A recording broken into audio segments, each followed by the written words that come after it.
terkait pencalonan Joko Widodo sebagai Wali Kota Solo, Gubernur DKI, dan Presiden RI, termasuk arsip salinan ijazah yang diverifikasi dan dokumen hasil verifikasi. 3. Prosedur dan kebijakan resmi UGM tentang 3.1 kurikulum yang berlaku pada masa yang bersangkutan studi. 3.2 SOP dan aturan DO pada masa yang bersangkutan studi. 3.3 SOP dan aturan KKN pada masa yang bersangkutan studi.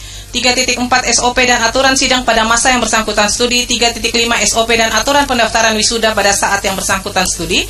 3.6 SOP penanganan data akademik termasuk berkas yang dihasilkan pada setiap alur proses akademik.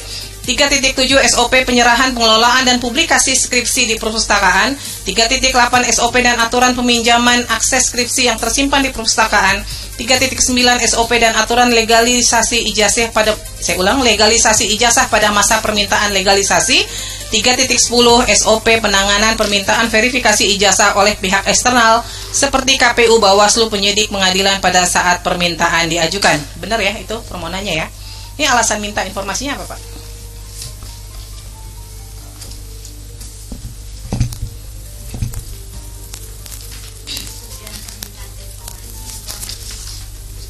Ya, silakan. Permintaan ini kamu ajukan sebagai bagian dari hak kami sebagai warga negara untuk memastikan keabsahan dokumen publik demi menjamin integritas proses demokrasi. Yang kedua, untuk memastikan apakah benar UGM pernah menerbitkan ijazah sarjana kehutanan atas nama Joko Widodo tahun lulus November 1985. Yang ketiga, untuk memastikan apakah proses penerbitan ijazah tersebut telah sesuai dengan peraturan perundangan dan peraturan akademik Fakultas Kehutanan UGM yang berlaku pada masa itu. Yang keempat, untuk memastikan bahwa UGM pernah menerima permintaan legalisasi ijazah sarjana kehutanan atas nama Joko Widodo tahun lulus November 1985 beserta hasil legalisasinya dalam pencalonan saudara Joko Widodo saat mencalonkan sebagai Wali Kota Solo, Gubernur DKI, dan Presiden RI.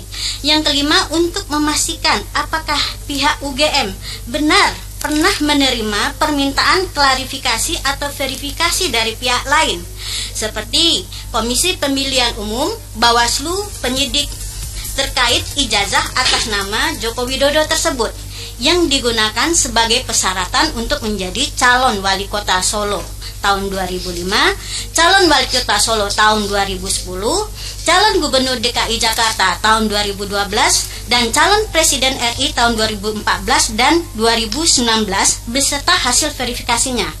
Yang keenam, untuk memastikan apakah UGM sudah melakukan proses legalisasi ijazah dan verifikasi ijazah atas nama Joko Widodo tersebut dengan proses yang benar dan hasil yang benar. Baik, kemudian PPID UGM menyatakan sudah merespon. Suratnya seperti ini responnya, benar? Iya. Tidak ada kopnya? Tidak ada, karena di email ya. Ya, kirimnya ke email begini aja. Ada email, ada versi yang dengan kop. Ada nggak yang versi dengan kopnya? Yang versi ada kop yang seperti ada ini. ya? Nah, coba Angelis lihat. itu yang surat keberatannya saya. Yang permohonan ada nggak? Ada, mana ya, Rere? Ah, Rere. Tolong taruh di sini semuanya.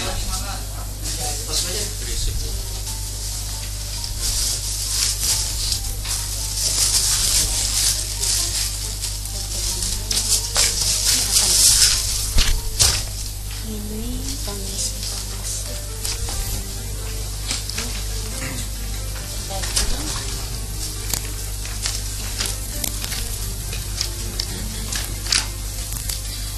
Rere bisa langsung sini.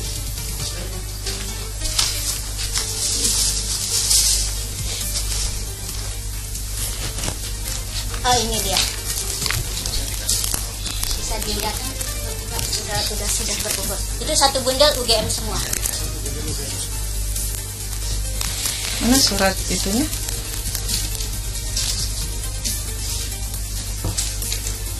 Nggak ada yang pakai kop.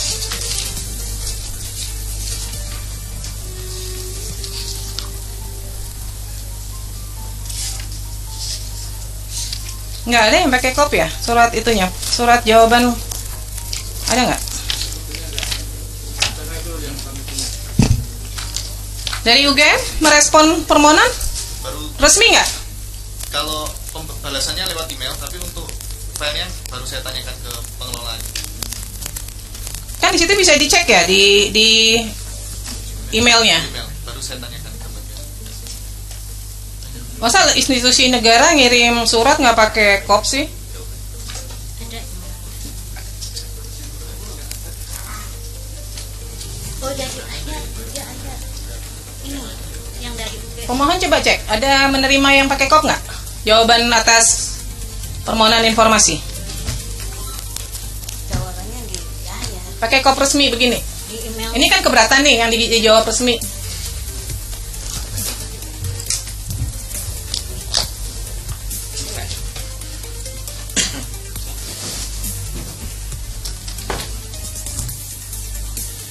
Tanda terimanya ada. Tanda terima, ini tanda terima. Ada nggak?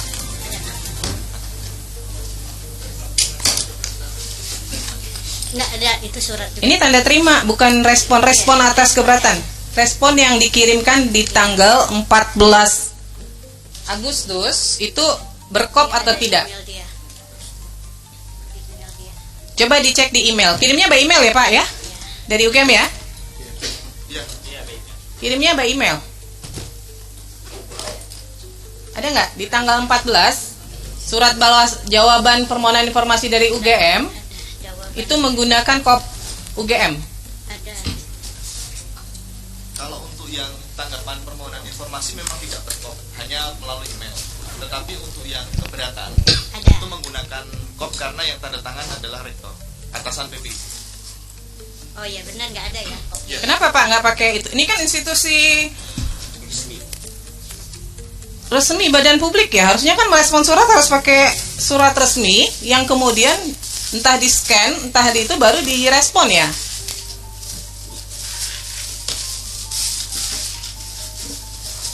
Ini bahkan tidak ditandatangani loh. Ini kalau kita mau bilang ini sah dari UGM, mana yang membuktikan ini sah dari UGM? Nggak ada tanda tangan, tidak ada kop lembaga UGM, ya nggak ada.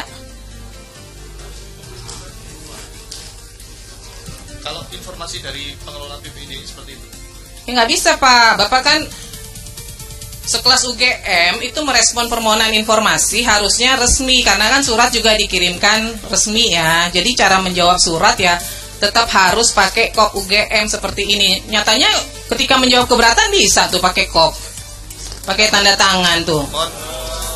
mohon izin Bu, Pengunjung tolong tenang ya. karena yang tanda tangan di situ adalah kewenangannya rektor sehingga menggunakan kop UGM. Ya kan PPID-nya kan juga di SK kan ya. Jadi sebenarnya punya kewenangan untuk juga menandatangani surat ya. Nggak, ini gini nih. Ini kalau surat begini, bisa nggak ini dinyatakan surat resmi? Kalau by emailnya resmi UGM, Bukan soal by email, persoalannya surat ini kan dikirim ke lembaga gitu loh. Maka ketika itu respon dari lembaga, dia harus pakai kop surat lembaga dan harus ditandatangani. Ini kan tidak ditandatangani nih. Gitu loh. Jadi ibaratnya di PPID itu siapa aja bisa merespon begitu loh. Kan nggak bisa dong. Kan ada di situ ada ditunjuk yang bertanggung jawab. Ini sekarang kalau surat gini nih siapa yang bertanggung jawab nih? Nggak bisa kan? Nggak ada yang tanda tangan loh surat ini. Gitu loh. Hanya ditulis pejabat pengelola informasi dan dokumentasi PPID kan banyak. Bukan hanya satu orang. Ya kan? Ini jadi catatan ya buat UGM ya. Surat resmi harus direspon dengan resmi, nggak bisa sembarangan. Oke, kemudian pemohon mengajukan keberatan di tanggal berapa? Tanggal 21 Agustus. 21 Agustus. Diterima nggak surat keberatannya? Terima. Dari UGM diterima nggak? tanggal berapa? 21 Agustus. 21 Agustus itu UGM mendaftarkan keberatannya sudah diregister di tanggal 21 Agustus. Diterima ya? Ya, Direspon nggak? direspon di tanggal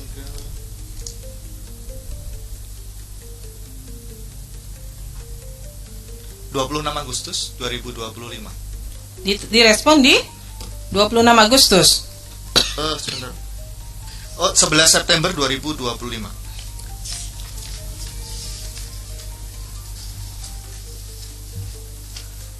Pemohon menerimanya tanggal berapa? Di email. 11 September. Sebentar, saya cek.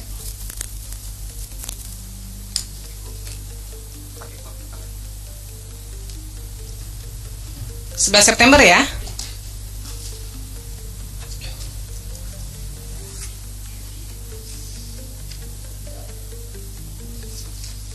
Baik. Respon dari keberatannya apa? Hampir sama dengan permohonan, tetapi sekarang dilampirkan surat serah terima dengan Polda Metro. Ada lampiran tambahan daftar dokumen yang diserah terimakan dari UGM ke Polda Metro.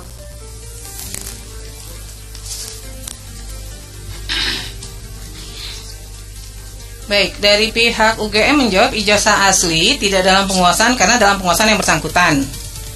Kemudian salinan ijazah asli tidak dalam penguasaan, saat ini dalam penguasaan Polda Metro Jaya untuk proses hukum.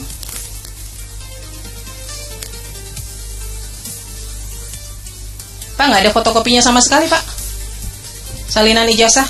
Jadi ketika diserahkan ke Polda Metro Jaya, terus UGM nggak punya salinan sama sekali gitu. Kalau yang diserahkan adalah fotokopi yang dari kertas lama. Ya, maksudnya gini, Dari kertas. kan menyerahkan dokumen ke ke Polda. Nah, pada saat menyerahkan itu kemudian pihak UGM nggak punya sama sekali dokumen apapun lagi terkait ijazah, salinan ijazah itu. Iya, yang kita serahkan ke Polda itu yang salinan yang asli gitu Ibu gitu ya. Ya, salinan asli. Ah. Fotokopi yang lain nggak ada. Foto scan-nya tentu ada. Masih gitu. ada yang lain. Ada. Karena kan di sini dimintanya bisa fotokopi atau scan warna kan, tapi dikatakan Iya. tidak dalam penguasaan nih. Tapi bagi kami ya itu kan kemudian dokumen informasinya bersifat data pribadi ya. Iya, notabene itu Nggak, terlepas dari itu dulu. Ini kan persoalannya dari pihak UGM kemudian menjawabnya tidak dalam penguasaan. Tidak dalam penguasaan itu kan pengertiannya tidak ada berarti. Gitu loh. Nah, ada atau enggak nih? Kalau yang Saya tidak menyangkut ke ada informasi pribadi atau apa, enggak dulu. Ada enggak dalam penguasaan UGM? Kalau konteksnya salinan yang asli notabene itu kita serahkan juga kepada Polda Metro. Ya. Itu scan salinnya ada di kami. Ada. Ada. Di luar yang diserahkan ke Polda ada? Scan-nya ada. Masih ada ya? Oke. Baik. Kemudian transkrip nilai. Ada nggak salinannya? Ini kan sama nih jawabnya, tidak dalam penguasaan, saat ini dalam penguasaan Polda Metro Jaya untuk proses hukum. Nah, ada nggak salinan selain yang diberikan ke Polda Metro Jaya?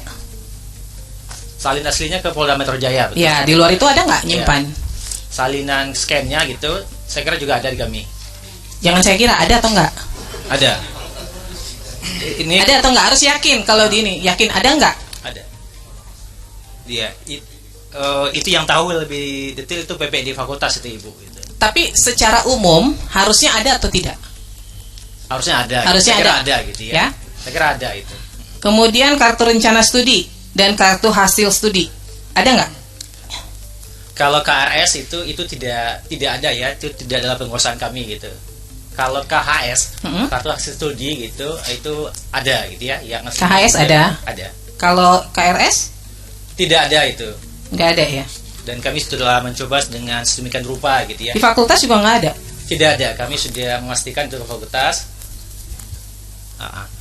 Dan memang tidak ada ya, karena memang mungkin pada zaman itu ya, pada zaman saya pun KRS itu kan memang oleh mahasiswa ya dan dosen pembimbing gitu. Dan kami sekali lagi telah mencoba mencari sedemikian rupa dan itu memang tidak ada ya. Jadi Tapi biasanya bukannya kalau mahasiswa mau per semester itu dia harus buat KRS-nya ya? Berapa SKS yang dia ambil? Iya, di mahasiswanya. Nah, itu di mahasiswanya tidak ada, didokumentasikan oleh perguruan atau fakultas. Nah, sejauh yang kami cari gitu ya, korelasi juga dengan PPD fakultas, itu sampai sekarang kami sudah mencoba sedemikian rupa gitu, Ibu, itu tidak ditemukan. Tidak ditemukan. Memang pada saat itu kan memang sistem dokumentasi kan belum seperti yang saat ini ya. Kira-kira itu kalau yang Tapi KHS-nya ada ya? KHS-nya ada. Laporan kuliah kerja nyata? Laporan kuliah kerja nyata itu juga itu tidak ada gitu ya.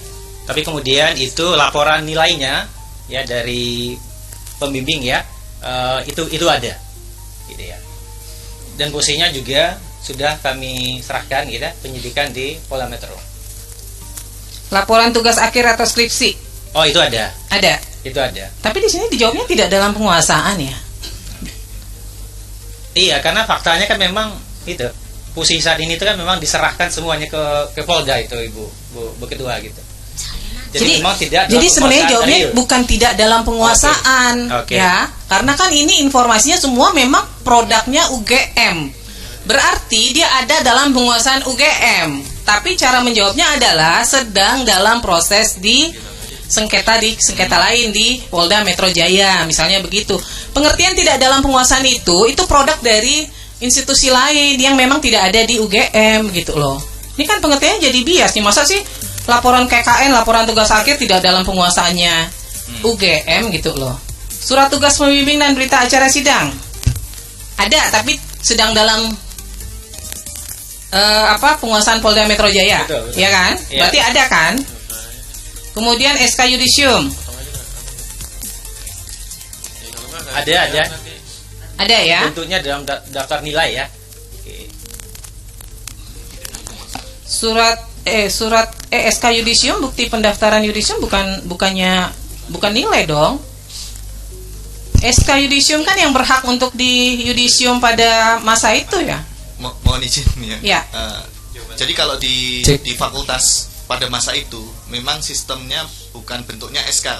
Kalau dipersamakan dengan sekarang tentu akan berbeda ya. Karena di masa itu memang di Fakultas Kehutanan bentuknya adalah daftar nilai yang dipergunakan untuk yudisium. Memang ada keterangan seperti itu di dalam dokumen itu. Nah, saya mau tanya, karena kami pada sidang berikutnya ingin memeriksa semua informasi yang dikuasai oleh UGM ini, ya kan? Pemeriksaannya akan dilakukan secara tertutup. Tapi ini semuanya ada, saat ini ada nggak dokumennya? Ya, kalau spesifik namanya SK memang bukan SK, tetapi berkaitan dengan yudisium itu ada. Bukan hanya SK Yudisium, tadi nih yang saya bacakan semua nih, 1, 2, 3, 4, 5, 6, 7, 8 item. Ada semua ya? Ya, nanti kalau di persidangan berikutnya bisa dihadirkan ya? Ya, ada semua. Makanya kemudian kami yakin ya dengan status Pak Jokowi di kami. Ada Bu. Ada ya? Ada. Nah, ini SOP memang nggak pernah ada ya? Oke, kalau SOP ya, SOP dalam artian prosedur yang kita maknai saat ini itu memang tidak ada pada zaman itu. Jadi pada saat itu ya proses aturannya itu dalam bentuk buku panduan. Jadi buku panduan, tapi memang tidak spesifik juga ya menjelaskan perihal SOP yang Bapak Ibu dari pemohon itu minta gitu. Nah, dari yang beberapa ini apa yang ada di dalam buku panduan itu? Misalnya terkait masa studi, ada nggak? Aturan DO. Mohon izin. Ya. Untuk yang di dalam buku panduan itu terkait dengan kurikulum ada, Kurikulum ada. terkait dengan dropout ada. Ya. Untuk KKN kalau dari kami belum bisa memastikan ya, karena itu yang menguasai adalah fakultas, nanti yang bisa menjelaskan fakultas. Oke, Untuk dicek yang lagi ya. aturan Aturan sidang. sidang kurang tahu juga, karena itu kalau untuk penanganan data akademik ini kayaknya nggak ada ya. Itu bukan di buku pedomannya. Ada di buku pedoman yang pasti adalah kurikulum terkait DO. Mungkin terkait itu. Nanti untuk yang lainnya kami kurang ini. Sepertinya nggak ada sih kalau untuk yang sidang, kemudian yang data akademik, kemudian penyerahan Pendaftaran wisuda. iya, kemudian pengelolaan, Ini nggak ada semua nih. iya, Penanganan permintaan verifikasi ijazah nggak ada semua. nggak ada. Oke. Itu di tahun berapa sih itu Pak? Periode tahun berapa sih? 1985 sampai? Oke. Berarti 1980 sampai 85 tuh nggak ada ya? Yang diminta itu sekarang loh, saat diajukan. Jadi bukan pada masa kuliah. Yang legalisasi dan verifikasi itu yang berlaku pada Saat saat ini. dia Oh, diminta. Yang mana? Maksudnya yang Nah, Oke. SOP dan aturan legalisasi ijazah pada masa permintaan legalisasi. Oh, kalau itu Tahun berapa? kalau apa ya? Kalau pada nggak ada ya? Nggak itu juga nggak ada ya? Sampai sekarang nggak ada. Ada. Kalau di Adanya mulai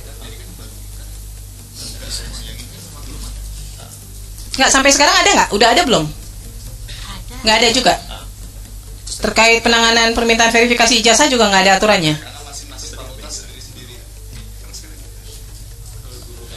Nggak, maksud saya gini, sekalipun itu dia ada di masing-masing fakultas, kan PPD utama dari UGM itu kan fungsinya adalah melakukan koordinasi dengan PPD di fakultas. Sehingga sebenarnya aturannya kan harus berlaku sama ya. Masa di fakultas ini ada SOP, di fakultas ini nggak ada SOP gitu loh. Maka kan dia harus aturannya dari UGM-nya gitu loh. Jadi belum ada ya, memang belum ada. Ada beda-beda di masing-masing fakultas penanganan. Ya baik, silakan majelis kalau ada yang ingin digali. Cek, izin Ketua Majelis sebentar. Untuk para pihak mohon izin ketika berbicara mohon didekatkan ke mikrofonnya. Iya, karena ini direkam Karena kita direkam Ya. untuk kepentingan persidangan. Terima kasih. Terima kasih Ketua. ya. Terima kasih Ketua. Dengan UGM saya mengklirkan bahwa SOP pada saat mahasiswa 1980 itu tidak ada. tidak ada. Betul. Kita ketahui bersama UGM itu merupakan tercatat salah satu universitas terbaik, ya kan? Ukuran terbaik itu kan pasti salah satunya ukuran adalah SOP. Betul. Apapun bentuk, jangan Iya. dikomentari ya. SOP bisa diterjemahkan bentuknya bervariasi. Jadi kita bertanya lagi, apakah benar sekelas UGM yang tercatat beberapa kali menjadi universitas terbaik itu tidak memiliki SOP pada tahun 80 itu bukan jadul banget loh. Iya betul. Pemohon tolong tenang ya. Ya, kita clearkan lagi maksudnya. Pengunjung. Jadi apakah benar SOP bisa bentuk bervariasi, apalagi yang namanya yang dikatakan SOP ukuran misalnya SOP penyerahan pengelolaan dan publikasi skripsi. Kalau tidak ada SOP atau katakanlah standarisasi, ya barangkali antara fakultas, antara jurusan itu bisa berbeda-beda. Bahkan bentuknya juga bisa berbeda-beda. Ya kan? Nah, kita ulangi lagi. Memang betul tidak ada SOP. Ini SOP yang banyak ini dengan katanya tidak ada, memang betul. Apapun bentuknya, sehingga ini menjadi pedoman dari lembaga yang di fakultas. Kalau nggak ada, bagaimana para fakultas itu memberikan mempunyai guidance?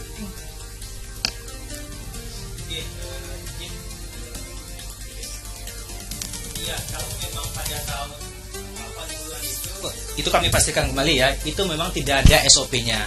Dalam Jadi bentuk standarisasi. Yang ada itu adalah dalam bentuk ya buku pedoman. Ya. Nah, yang apa ya? Yang isinya buku pedoman pada saat itu berisikan tentang kurikulum, kemudian aturan drop out gitu ya. Kemudian juga aturan tentang KKN. Jadi memang ya di UGM pun ya kita tuh concern dengan SOP, saya kira tempatnya juga bersama ya. Itu pada saat itu kan memang undang-undang KIP ataupun undang-undang Ombudsman tahun 2008 kan. Nah, baru kemudian kita concern ya dengan SOP gitu. Tapi kan sekelas UGM kan itu idealnya kan tolong dimatikan yang mempunyai. Iya, memang Ibu ya idealnya ini direkam loh Pak, direkam dan disaksikan oleh para media bahwa yakin memang sekelas UGM tidak memiliki yang namanya pedoman yang memuat barangkali sedikit banyak yang dimintakan. Kemudian tadi kata pemohon yang dimintakan juga yang pada saat permohonan ya. Yang saya malah bertanya yang tahun 1980 itu yang menjadi ukuran. Iya, ya memang tidak Ibu, faktanya tidak ada Ibu dan kami sudah berusaha mencari semaksimal mungkin ya. Baik. Jadi dari fakultas. Kalau yang sekarang, kalau untuk yang sekarang pada saat permohonan sudah ada yang dimintakan ini, ya kan? Sudah bisa terpenuhi ya? Yang SOP saat ini ya? sesuai dengan permintaan permohonan kan? Ya, UGM tidak memberikan. Tidak memberikan, tapi sudah ada ya, ada ya. Contohnya yang legalisasi dan verifikasi.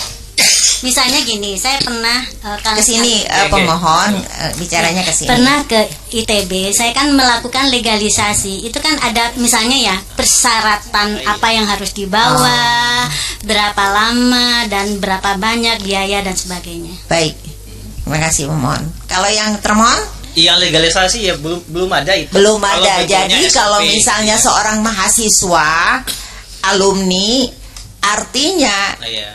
mau kemana minta atau apa karena tidak ada pedoman bisa dikasihkan atau bagaimana, karena legalisasi kan harus ada mekanisme, misalnya membandingkan yang asli dengan, contoh itu ya, yang asli dengan dokumen yang mau dilegalisir. Iya. Kalau yang kecuali Bu itu tahun 2018 ya. Itu kita ada mekanisme online gitu. Tribun X menghadirkan lokal menjadi Indonesia.